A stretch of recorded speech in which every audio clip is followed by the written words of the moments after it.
Hi everybody. Today I will show you how can we use the graphic display software and how can we connect it to from the control panel to the computer. So first of all, you have to have a converter. This is a RS485 to USB converter. As you can see, anyway, you could buy it on the internet. You could buy it on everywhere. It's very easy. Then you should check the terminal in the control panel. So you may see A2 and B2. Those are RS485 terminal. So A2 should be connected to the positive terminal by this side, and B2 to the positive, to the negative, sorry. Others you may see this is a loop, this is 24 volt output. So some devices may use the actual 24 volt, for example sounder and error module. After connecting, we should check which port are we using. So we click computer management, and computer management, then we see device management, and check COM and port. So we can see we use COM3, COM3, and this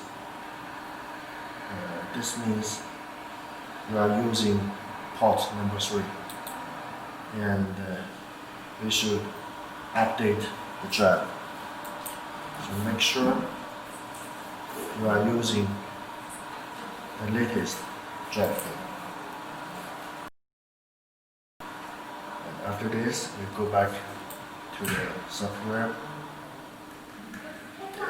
the system, the hardware, press the word ABC, and you see the serial number. This is the port number. If you are using 3, then press 3, enter 3. And if you are using 4, it's 4, whatever. So do 3, and OK. Setup complete. Then we have to reboot it. So when we reboot, and then we restart the software. About configuration, you may do it according to the software menu, and we also have an operation guide. You may see some details in the menu. For example, how to import the drawing, how to place the parts. And after that, you may see this is an example. This is a simple example. You may see you may do the software like this. And let me show you how it works. And first, so we already have a program with the control panel and the graphics software. And if I press the menu compound,